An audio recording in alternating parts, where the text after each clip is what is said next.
मेरे प्यारे बंधुओं को प्रेमी राधे राधे। चलिए आज हम रामायण जी के बारे में बात करेंगे। रामायण जी के ऐसे 5 कथन है, प्रसंग है जिन्हें ज्यादातर लोग नहीं जानते। आज हम उसी के विषय में बात करेंगे। सबसे पहला विषय, जब राम, सीता और लक्ष्मण वनवास को निकले तो उन्हें गंगा पार करनी थी। केवट नाम का नाविक आया। उसने हाथ जोड़कर कहा, प्रभु मैंने सुना है आपके पैरों की धूल से पत्थर भी इससे बन जाते हैं। मेरी नाव तो लकड़ी की है, कहीं वो भी इससे बन गई तो मेरा घर कैसे चलेगा। ये सुनकर राम जी मुस्कुरा दिए।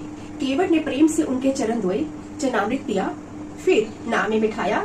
जब उनको गंगा पार उतारा तो राम जी ने उतरते समय अपनी अंगूठी देनी चाहिए। तो केवट बोला, मुझे उतराई नहीं चाहिए, मैं भी नाविक हूँ, आप भी भव सावर के नाविक हैं। इससे सीख मिलती है कि भगवान भी सच्चे प्रेम के आगे नतमस्तक हो जाते हैं। केवट का प्रेम निश्चल था, इसलिए राम ने उसे मोक्ष दे दिया। ये है हमारा पहला प्रसंग। और दूसरा प्रसंग है शबरी के झूठे बेर। शबरी एक बिलनी थी जो गुरु मातंग ऋषि के आश्रम में रहती थी। गुरु ने कहा था कि एक दिन राम आएंगे। शबरी रोज रास्ता बुहारती, फूल बिछाती, सालों बीत गए। जब राम उसकी कुटिया में आए तो शबरी के पास देने को कुछ भी नहीं था।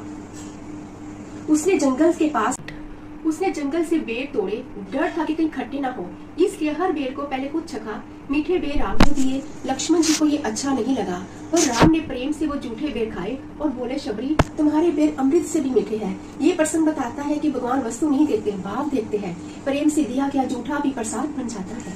जय श्री राम। तीसरा प्रसंग, हनुमान जी का सेवा भाव। तीसरी बात, हनुमान जी का पूरा जीवन सेवा का सबसे बड़ा उदाहरण है। जब मेघनाथ के बाण से लक्ष्मण मूर्छित हुए तो हनुमान जी सुशील वैद्य को घर सहित उठा लाए। फिर संजीवनी बूटी के लिए पूरा द्रोणागिरी पर्वत भी उठा लाए।